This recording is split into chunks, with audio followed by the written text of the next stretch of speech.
Hello दोस्तों, आज हम गीक्स फॉर गीक्स का problem of the day string RP और पीआर का सॉल्यूशन डिस्कस करेंगे। तो चलते हैं प्रॉब्लम स्टेटमेंट देखते हैं।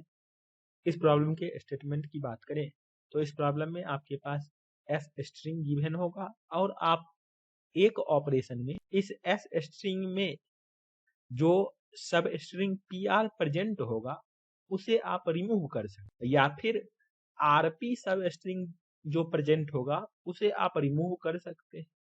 यदि आप पीआर सब स्ट्रिंग रिमूव किए हैं तो आपको एक्स अमाउंट की मनी मिलेगी, और यदि आरपी रिमूव किए हैं तो आपको वाई अमाउंट दिया जाए। और ये ऑपरेशन परफॉर्म करने के बाद इस स्ट्रिंग एस से कितने आप मैक्सिमम अमाउंट अर्न कर सकते हैं वो ही एज ए आपको आंसर रिटर्न करना है इस प्रॉब्लम में। जैसे इस बातों को एग्जांपल फर्स्ट से समझे तो यहाँ पर आपके पास स्ट्रिंग एस कुछ इस तरीके से गिवन है।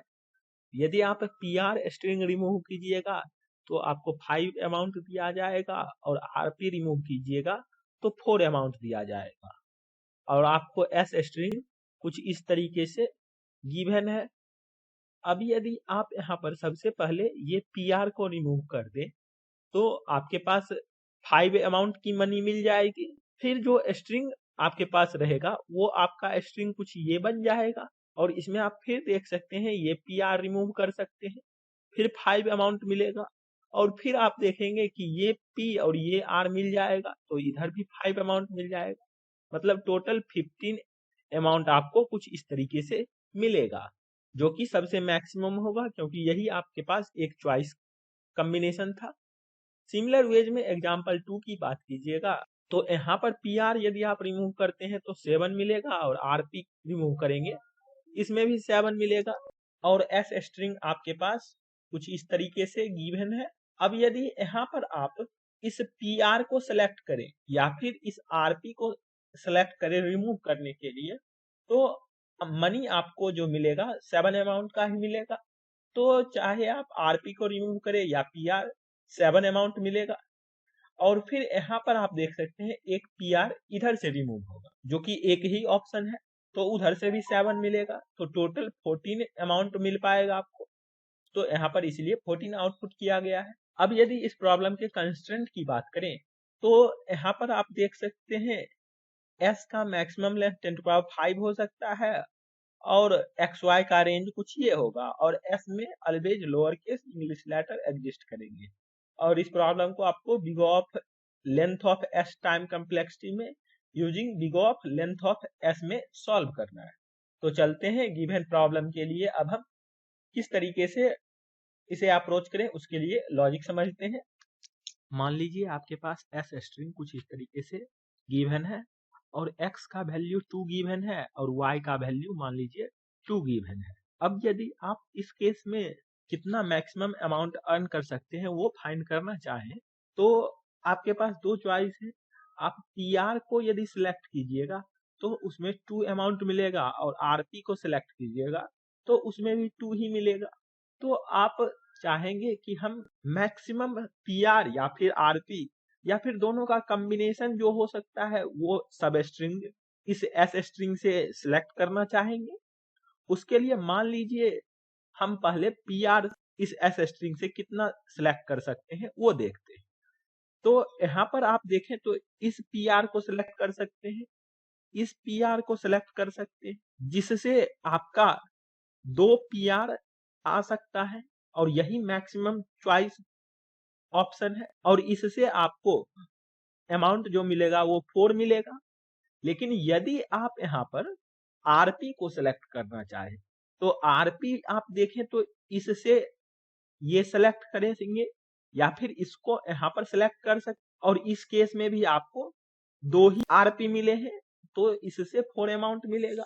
अब यदि मान लीजिए इसके एंड में आर एक और लग जाए तो उस केस में आप यहाँ पर देखेंगे कि हमारा यदि इस केस की बात करेंगे तो पीआर एक और बढ़ जाएगा, तो इससे हमारा अमाउंट 4 + 2 हो जाएगा। और यदि आप यहाँ पर आरपी की बात कीजिएगा तो आरपी सेलेक्ट करने का तो हमारे पास दो ही चॉइस है इस केस में, और लास्ट में जो लेफ्ट रहेगा वो पी और आर का कॉम्बिनेशन रह जाएगा। तो इससे भी आप मनी दो अर्न कर लीजिएगा जो कि पी आर का होगा। अब हम चलते हैं इस एक्स और वाई के ऊपर, ऑब्जर्व करेंगे। यहाँ पर एक्स और वाई दोनों सेम वैल्यू था, तब हमें यहाँ पर कोई डिस्टरबेंस नहीं हो रही। लेकिन यदि मान लीजिए एक्स का वैल्यू लेस देन वाई होता, तो उस केस में आप क्या करते? उस केस में हमारा ये चॉइस होता कि वाई अमाउंट जितना ज्यादा हो सके वो पहले हम अर्न करें। मतलब आरपी हम जितना ज्यादा हो सकेगा इस एस स्ट्रिंग से उतना हम पहले जनरेट करने की कोशिश करेंगे, और उसके बाद हम कोशिश करेंगे कि जितना पीआर लेफ्ट है वो जनरेट हो जाए, जिससे हमारा ओवरऑल आंसर मैक्सिमाइज होगा, जो कि इस केस में हमने किया है। यदि x लेस देन y होता तो इस केस में इस rp को पहले हम जनरेट करते, जिससे हमारा ये वैल्यू ज्यादा आ जाता, ये वाला पार्ट 4 नहीं रह करके कुछ और ज्यादा होता, और उसमें 2 ऐड करते, मतलब ओवरऑल हमारा 2 टाइम्स y प्लस 2x होता आंसर। और यदि आपके पास x ग्रेटर देन y होता तो उस केस में आप चाहिएगा कि जितना ज्यादा पीआर हम पहले जनरेट कर पाएंगे वो जनरेट करेंगे, और फिर जो लेफ्ट स्ट्रिंग रहेगा उससे आरपी जो जनरेट हो पाएगा वो जनरेट करेंगे। तो ऐसा ही एल्गोरिदम हम अप्लाई करेंगे अपने इस प्रॉब्लम में। तो चलते हैं, इसके लिए अब हम कोड समझते हैं। यहाँ पर सबसे पहले हम जावा कोड डिस्कस करेंगे। यहाँ आपके पास सॉल्व फंक्शन गिवन है। इसमें सबसे पहले हम देखेंगे कि क्या हमारा x लेस देन y है, मतलब x y में कंपेयर करेंगे। यदि x लेस देन y है तब तो हम सबसे पहले rp बनाएंगे, क्योंकि x अमाउंट हमें मिलता है pr बनाने में और y अमाउंट मिलता है rp बनाने में। तो y यहाँ पर ज्यादा है तो rp पहले हम बनाएंगे और उसके बाद pr बनाएंगे। और यदि x greater than equal to y है तो उस केस में तो आप कुछ भी कर सकते हैं, पहले आप pr बनाएंगे और देन rp बनाएंगे। तो वही हम यहाँ पर एक f फंक्शन उसके लिए लिखे हैं, जो कि अमाउंट x और y ये एक्सेप्ट करेगा। और हम पहले कौन सा कैरेक्टर बनाना चाहते हैं, rp बनाना चाहते हैं या किया, वो एक्सेप्ट करेगा। हम यदि rp बनाना चाहेंगे तो r और p यहाँ पर डालेंगे, नहीं तो p और r डालेंगे, जो कि इस f फंक्शन में c1 और c2 कैरेक्टर के फॉर्म में एक्सेस होगा, और x और y जो वैल्यू है वही रहेगा, और स्ट्रिंग s हमारा कुछ ये रह जाएगा। तो आइए अब हम इस f फंक्शन के ऊपर डिस्कस करते हैं कि ये कैसे वर्क करेगा। तो f फंक्शन में यहाँ पर आप देख c1 और c2 कैरेक्टर पहले बनाना चाहते हैं, मतलब c1 c2 ये सब स्ट्रिंग पहले बन जाए तो गिवन s स्ट्रिंग है उससे। तो यदि मान लीजिए rp की बात कर रहे हैं तो rp स्ट्रिंग कितना एग्जिस्ट करता है एज ए सब स्ट्रिंग इन s, तो उसके लिए हमें एक स्टैक क्रिएट करना होगा, जिसके जब जब हमें p कैरेक्टर मिलेगा तो उससे पहले स्टैक में देख लेंगे कि क्या r एग्जिस्ट करता है, तो हम सिंपली rp बन पाएगा। तो उसके लिए यहाँ पर st नाम का कैरेक्टर का स्टैक क्रिएट किया है, और आंसर नाम का वेरिएबल 0 से इनिशियलाइज किया है जो कि आंसर होगा। और उसके बाद सिंपली हम एक फॉर लूप इस s स्ट्रिंग के ऊपर रन किया है 0 से s डॉट लेंथ तक, और हर एक कैरेक्टर के कोरस्पॉन्डिंग हम c नाम के वेरिएबल में s dot caret i access किया है। और फिर चेक करेंगे कि क्या हमारा c c2 के बराबर है, मतलब ये इसके इक्वल है। जैसे rp बना रहे हैं तो p देखेंगे, और यदि जब p होगा तो स्टैक में पहले से यदि टॉप में r हो सकेगा तभी rp बन पाएगा, मतलब स्टैक में c1 कैरेक्टर होना चाहिए टॉप में। तो इसके अंदर फिर हम देखेंगे कि क्या स्टैक का साइज ग्रेटर देन 0 है और स्टैक के पीक में c1 कैरेक्टर है। यदि ये बात होती है तो स्टैक के जो टॉप में एलिमेंट है उसको रिमूव कर देंगे, मतलब r को भी रिमूव कर देंगे और p को तो ऐड करेंगे नहीं, इससे हमारा कैरेक्टर जो मतलब सब स्ट्रिंग बन जाएगा, और इसके लिए आंसर में अपने x को ऐड कर लेंगे, और नहीं तो अपने स्टैक में जो c कैरेक्टर है उसे ऐड करना होगा, क्योंकि हमने कोई स्ट्रिंग बनाया नहीं है सब स्ट्रिंग जो रिमूव हो। और इस एल्स पार्ट में भी हमें सेम वही वर्क होगा कि हमने कोई स्ट्रिंग भर्ट ही नहीं कर पाया, तो हम सिंपली सी कैरेक्टर पुश कर देंगे अपने स्टैक में। तो इससे हमारा कितना मैक्सिमम आरपी हो पाएगा इस केस की बात करेंगे, या फिर C1 C2 जो सब स्ट्रिंग होगा वो कितना बन पाएगा ये मिल जाएगा। और फिर हम अब जो लेफ्ट स्ट्रिंग होगा जो कि इस स्टैक में ST स्टैक में प्रेजेंट होगा कैरेक्टर उसका, और उससे अब हमें देखना होगा कि क्या अब हम C2 C1 बना सकते हैं या नहीं, और ये कितना सब स्ट्रिंग बना सकते हैं। तो उसके लिए फिर हमें एक नया स्टैक ST1 नाम से इनिशियलाइज कर देंगे, जो कि इस ST के ऊपर रन करेगा अब काम। इसीलिए हम यहाँ पर ये लूप, ये while लूप st.sci जब तक ग्रेटर देन 0 है तब तक रन करेगा।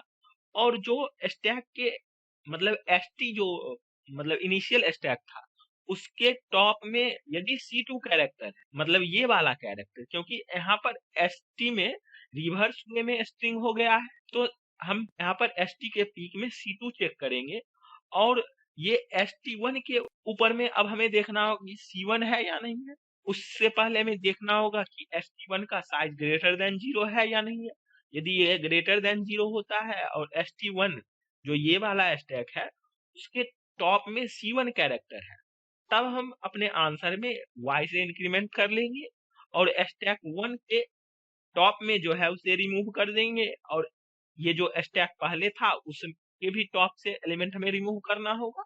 और फिर सिमिलर वेज में यदि इस ST1 के टॉप में ये प्रेजेंट नहीं होता है, मतलब ये पार्ट नहीं होता है, तो एल्स पार्ट में हमें सिंपली इस स्टैक में ऐड करना होगा कैरेक्टर को, जो स्टैक जो इनिशियल स्टैक था उसके टॉप में जो प्रेजेंट है, और उसे रिमूव करना होगा उस स्टैक। और सिमिलर यहाँ पर भी वर्क होगा, और इससे जो हमारा आंसर जनरेट होगा वही हमारा मैक्सिमम अमाउंट होगा, तो उसे एज ए आंसर रिटर्न कर देंगे। और इस f फंक्शन से ये आंसर रिटर्न होकर के यहाँ पर इस फंक्शन में एज ए आंसर यहाँ पर स्टोर हो जाएगा, और उसे इस फंक्शन से भी हम रिटर्न कर देंगे। तो इस कोड को सबमिट करते हैं और देखते हैं कि क्या ये रन करता है।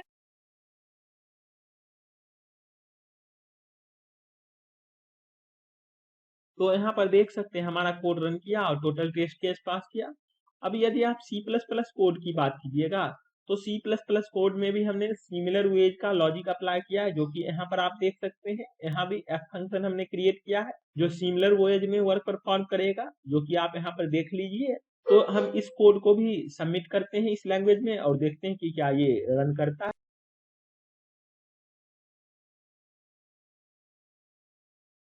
तो यहाँ पर देख सकते हैं हमारा इस लैंग्वेज में भी कोड रन किया और टोटल टेस्ट केस पास किया। अब यदि हम इस कोड के कम्प्लेक्सिटी की बात करें तो यहाँ पर आप देख सकते हैं हमारा जो भी काम हो रहा है इस f फंक्शन में ही काम हो रहा है, और यहाँ पर ये for loop n time run करेगा, और ये while लूप भी हमारा वर्स्ट केस में n टाइम रन करेगा। तो overall time complexity O of n plus O of n होगा। यहाँ पर n जो s स्ट्रिंग है उसका लेंथ हमने मान लिया है, तो टाइम कम्प्लेक्सिटी हमारा O ऑफ n होगा। और स्टैक का हमने यहाँ पर यूज किया है इस f फंक्शन में, जिसमें मैक्सिमम n कैरेक्टर स्टोर होंगे, तो स्पेस कम्प्लेक्सिटी भी हमारा O ऑफ n होगा। तो आई होप आपको ये दोनों डिफरेंट लैंग्वेज के कोड और लॉजिक समझ आए होंगे। तो फिर मिलते हैं किसी अगले वीडियो के साथ, तब तक के लिए कोडिंग करते रहिए, बेस्ट ऑफ लक। और हम इस दोनों डिफरेंट लैंग्वेज के कोड का लिंक डिस्क्रिप्शन बॉक्स में प्रोवाइड कर देंगे, तो वहां से आप चेक कर सकते हैं। और आप अपना कमेंट सेक्शन में फीडबैक जरूर दें कि इस वीडियो में क्या लैक है, तो हम उसी अकॉर्डिंग अपने वीडियो को इम्प्रूव करेंगे आपके लिए। Thank you for watching this video.